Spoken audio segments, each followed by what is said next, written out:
ಪ್ರಿಯ ಕನ್ನಡಿಗರೇ, ನಿಮ್ಮೆಲ್ಲರಿಗೂ ನಮಸ್ಕಾರ. ನೀವು ನೋಡ್ತಾ ಇದ್ದೀರಾ ಪೂಜಾರಿ ಸ್ಟೋರೀಸ್ ಯೂಟ್ಯೂಬ್ ಚಾನಲ್. ನಿನ್ನೆ ನಡೆದ ಪಂದ್ಯದಲ್ಲಿ ಭರ್ಜರಿಯಾದ ಗೆಲುವನ್ನು ಕಂಡಿದೆ, ಅದು RCB ತಂಡ. ಟಾಟಾ IPL 2025ರ 8ನೇ ಪಂದ್ಯದಲ್ಲಿ CSK ಮತ್ತು RCB ತಂಡಗಳು ಮುಖಾಮುಖಿಯಾಗಿದ್ದವು. ಈ ಪಂದ್ಯದಲ್ಲಿ CSK ತಂಡದ ವಿರುದ್ಧ RCB ತಂಡವು ಭರ್ಜರಿಯಾದ ಗೆಲುವನ್ನು ಕಂಡಿದೆ. ಎಸ್ ಹೌದು, 50 ರನ್ಗಳ ಭರ್ಜರಿಯಾದ ಗೆಲುವನ್ನು ಕಂಡಿದೆ. ಅದು MA ಚಿದಂಬರಂ ಸ್ಟೇಡಿಯಂನಲ್ಲಿ. ಚೆನ್ನೈ ಅಂಗಳದಲ್ಲಿ RCB ತಂಡವು 2008ರಲ್ಲಿ ಗೆಲುವನ್ನು ಕಂಡಿತು. ಟಾಟಾ IPL 2025ರ 8ನೇ ಪಂದ್ಯದಲ್ಲಿ CSK ವಿರುದ್ಧ 50 ರನ್ಗಳ ಭರ್ಜರಿಯಾದ ಗೆಲುವನ್ನು ಕಂಡಿದೆ RCB ತಂಡವು. ಎಸ್ ಹೌದು, ಸೀಸನ್ 18 ವಿರಾಟ್ ಕೊಹ್ಲಿ ಅವರ ಜೆರ್ಸಿ ನಂಬರ್ 18. ಹೀಗಾಗಿ ಈ ಸಲ RCB ನಮ್ಮದೇ ಕಪ್ ಎಂದು ಟಾಟಾ IPL 2025ರ ಸೀಸನ್ ಅನ್ನು ಗೆಲುವಿನೊಂದಿಗೆ ಆರಂಭಿಸಿತು. ಆಡಿರುವ 2 ಪಂದ್ಯಗಳಲ್ಲಿ 2 ಪಂದ್ಯಗಳನ್ನು ಗೆದ್ದು RCB ತಂಡವು ಮೊದಲನೇ ಸ್ಥಾನದಲ್ಲಿದೆ. RCB ತಂಡದ ಬ್ಯಾಟ್ಸ್ಮನ್ ಗಳ ಅದ್ಭುತವಾದ ಕೊಡುಗೆ ಮತ್ತು ಬೌಲರ್ ಗಳ ಅದ್ಭುತವಾದ ಕೊಡುಗೆಯಿಂದ RCB ತಂಡವು ಚೆನ್ನೈ ಸೂಪರ್ ಕಿಂಗ್ಸ್ ವಿರುದ್ಧ 50 ರನ್ಗಳ ಭರ್ಜರಿಯಾದ ಗೆಲುವನ್ನು ಕಂಡಿದೆ.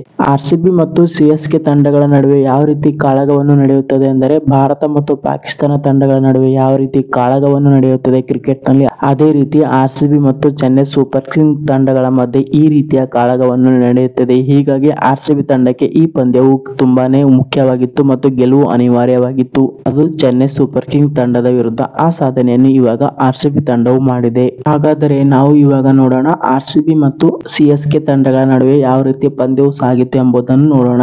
ಈ ಪಂದ್ಯವು ಚೆನ್ನೈನ MA ಚಿದಂಬರಂ ಸ್ಟೇಡಿಯಂನಲ್ಲಿ ನಡೆಯಿತು. ಈ ಪಂದ್ಯದಲ್ಲಿ ಚೆನ್ನೈ ನಾಯಕ ಋತುರಾಜ್ ಗಾಯಕ್ವಾಡ್ ಅವರು ಟಾಸ್ ಗೆದ್ದು ಮೊದಲು ಬೌಲಿಂಗ್ ಅನ್ನು ಆಯ್ದುಕೊಂಡಿದ್ದರು. ಹೀಗಾಗಿ RCB ತಂಡವು ಮೊದಲು ಬ್ಯಾಟಿಂಗ್ ಗೆ ಇಳಿಯಿತು. RCB ತಂಡವು 20 ಓವರ್ಗಳಲ್ಲಿ 7 ವಿಕೆಟ್ ಕಳೆದುಕೊಂಡು 196 ರನ್ ಗಳಿಸಿತು. ಹಾಗಾದರೆ 196 ರನ್ಗಳಲ್ಲಿ ಬ್ಯಾಟ್ಸ್ಮನ್ ಗಳ ಕೊಡುಗೆ ಎಷ್ಟು ಎಂಬುದನ್ನು ನಾವು ಇವಾಗ ತಿಳಿದುಕೊಳ್ಳೋಣ. ಫಿಲಿಪ್ ಸಾಲ್ಟ್ ಮತ್ತು ವಿರಾಟ್ ಕೊಹ್ಲಿ ಅವರು RCB ತಂಡದ ಪರ ಇನ್ನಿಂಗ್ಸ್ ಅನ್ನು ಆರಂಭಿಸಿದರೆ ಈ ಜೋಡಿಯು 45 ರನ್ಗಳ ಜೊತೆಯಾಟವನ್ನು ಆಡಿತು.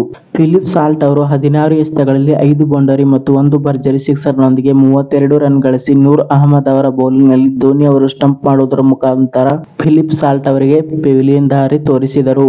ವಿರಾಟ್ ಕೊಹ್ಲಿ ಅವರು 30 ಎಸೆತಗಳಲ್ಲಿ 2 ಬೌಂಡರಿ ಮತ್ತು 1 ಸಿಕ್ಸರ್ ನೊಂದಿಗೆ 31 ರನ್ಗಳ ಕೊಡುಗೆಯನ್ನು ನೀಡಿದರು. ಎಸ್ ಹೌದು, ದೇವದೂತ್ ಪಡಿಕ್ಕಲ್ ಅವರು 27 ರನ್ ಗಳಿಸಿದರು. ನಾಯಕ ರಜತ್ ಪಾಟಿದಾರ್ ಅವರು 32 ಎಸೆತಗಳಲ್ಲಿ 4 ಬೌಂಡರಿ ಮತ್ತು 3 ಭರ್ಜರಿ ಸಿಕ್ಸರ್ ಗಳೊಂದಿಗೆ 51 ರನ್ ಗಳಿಸಿದರು. ಎಸ್ ಹೌದು, RCBಯ ಇನ್ನಿಂಗ್ಸ್ ನಲ್ಲಿ ರಜತ್ ಪಾಟಿದಾರ್ ಅವರ 51 ರನ್ಗಳ ಭರ್ಜರಿಯಾದ ಕೊಡುಗೆಯು 196 ರನ್ ಗಳಿಸಲು ನೆರವಾಯಿತು.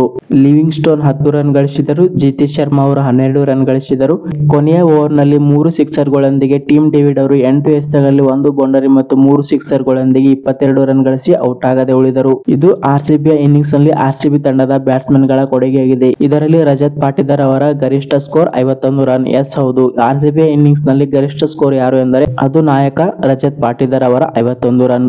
RCBಯ ಬ್ಯಾಟ್ಸ್ಮನ್ ಗಳ ಅದ್ಭುತವಾದ ಕೊಡುಗೆಯಿಂದ RCB ತಂಡವು ತನ್ನ 20 ಓವರ್ಗಳಲ್ಲಿ 7 ವಿಕೆಟ್ ಗಳನ್ನು ಕಳೆದುಕೊಂಡು 196 ರನ್ ಗಳನ್ನು ಗಳಿಸಿತು. ಹಾಗಾದರೆ ನಾವು ಇವಾಗ ನೋಡೋಣ ಚೆನ್ನೈ ಸೂಪರ್ ಕಿಂಗ್ಸ್ ತಂಡದ ಬೌಲಿಂಗ್ ವಿಭಾಗವನ್ನು. ಚೆನ್ನೈ ಸೂಪರ್ ಕಿಂಗ್ಸ್ ತಂಡದ ಪರವಾಗಿ ಅದ್ಭುತವಾದ ಬೌಲಿಂಗ್ ಅನ್ನು ಮಾಡಿದ ನೂರ್ ಅಹಮದ್ ಅವರು 3 ವಿಕೆಟ್ ಪಡೆದರು. ಮತೀಶ ಪತಿರಣ ಅವರು 2 ವಿಕೆಟ್ ಪಡೆದರು. ಅಶ್ವಿನ್ ಅವರು 1 ವಿಕೆಟ್ ಪಡೆದರು. ಖಲೀಲ್ ಅಹಮದ್ ಅವರು 1 ವಿಕೆಟ್ ಪಡೆದರು. ಇದು CSK ತಂಡದ ಬೌಲರ್ ಗಳ ಸಾಧನೆಯಾಗಿದೆ.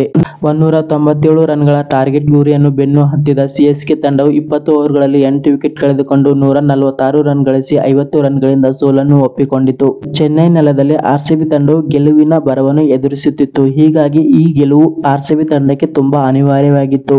ಕೊನೆಯಲ್ಲಿ CSK ತಂಡದ ವಿರುದ್ಧ ಆ ಗೆಲುವನ್ನು ಕಂಡಿದೆ, ಅದು RCB ತಂಡವು. ಚೆನ್ನೈ ಸೂಪರ್ ಕಿಂಗ್ಸ್ ತಂಡದ ಯಾವೊಬ್ಬ ಬ್ಯಾಟ್ಸ್ಮನ್ ಅರ್ಧಶತಕದ ಗಡಿ ದಾಟಲಿಲ್ಲ. ಕಾರಣ RCB ತಂಡದ ಬೌಲಿಂಗ್ ಅದ್ಭುತವಾಗಿತ್ತು. ಹೀಗಾಗಿ ಯಾವೊಬ್ಬ ಬ್ಯಾಟ್ಸ್ಮನ್ 50ರ ಗಡಿ ದಾಟಲಿಲ್ಲ. ರಾಚಿನ್ ರವೀಂದ್ರ ಅವರ 41 ರನ್ಗಳ ಕೊಡುಗೆ ಅದು ಅತ್ಯಂತ ಗರಿಷ್ಠವಾಗಿದೆ CSK ತಂಡದ ಪರವಾಗಿ. ಕೊನೆಯಲ್ಲಿ ಮಹೇಂದ್ರ ಸಿಂಗ್ ಧೋನಿ ಅವರು 16 ಎಸೆತಗಳಲ್ಲಿ 3 ಬೌಂಡರಿ ಮತ್ತು 2 ಸಿಕ್ಸರ್ ಗಳೊಂದಿಗೆ 30 ರನ್ ಗಳಿಸಿದರು. ಅದು ಔಟ್ ಆಗದೆ ಉಳಿದರು. ಆದರೆ ಅದಾಗಲೇ ಟೈಮ್ ಮೀರಿ ಹೋಗಿತ್ತು. RCB ತಂಡವು ಗೆಲುವಿನ ಹಂತದಲ್ಲಿತ್ತು. ಹೀಗಾಗಿ CSK ತಂಡಕ್ಕೆ ಧೋನಿ ಅವರಿಗೆ ಗೆಲುವು ತಂದುಕೊಡಲು ಸಾಧ್ಯವಾಗಲಿಲ್ಲ. CSK ತಂಡಕ್ಕೆ 146 ರನ್ಗಳಿಗೆ ಕಟ್ಟಿ ಹಾಕಿದ ನಮ್ಮ RCB ತಂಡದ ಬೌಲಿಂಗ್ ವಿಭಾಗವನ್ನು ಹೇಗಿತ್ತು ಎಂಬುದನ್ನು ನಾವು ಇವಾಗ ತಿಳಿದುಕೊಳ್ಳೋಣ.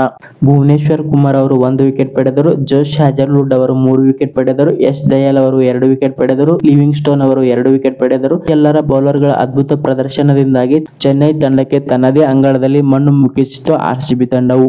ಇದು ಆರ್ಸಿಬಿ ಮತ್ತು ಸಿಎಸ್ಕೆ ತಂಡಗಳ ನಡುವೆ ನಡೆದ ಪಂದ್ಯದ ಸಾರಾಂಶವಾಗಿದೆ. ಈ ಪಂದ್ಯದಲ್ಲಿ ಅದ್ಭುತವಾದ ಬ್ಯಾಟಿಂಗ್ ಅನ್ನು ಪ್ರದರ್ಶಿಸಿದ ನಾಯಕ ರಜತ್ ಪಾಟಿದಾರ್ ಅವರು ಪಂದ್ಯಶ್ರೇಷ್ಠ ಪ್ರಶಸ್ತಿಯನ್ನು ಪಡೆದರು. ಇದು ಟಾಟಾ ಐಪಿಎಲ್ 2025ರ 8ನೇ ಪಂದ್ಯವಾಗಿದೆ. ಈ 8ನೇ ಪಂದ್ಯದಲ್ಲಿ ಆರ್ಸಿಬಿ ತಂಡವು ಸಿಎಸ್ಕೆ ತಂಡದ ವಿರುದ್ಧ ಭರ್ಜರಿಯಾದ ಗೆಲುವನ್ನು ಕಂಡಿದೆ. ಇದು ಇವತ್ತಿನ ವಿಡಿಯೋ. ಮತ್ತೆ ಮುಂದಿನ ವಿಡಿಯೋದೊಂದಿಗೆ ನಿಮ್ಮನ್ನು ಭೇಟಿಯಾಗುತ್ತೇನೆ. ನಮಸ್ಕಾರ.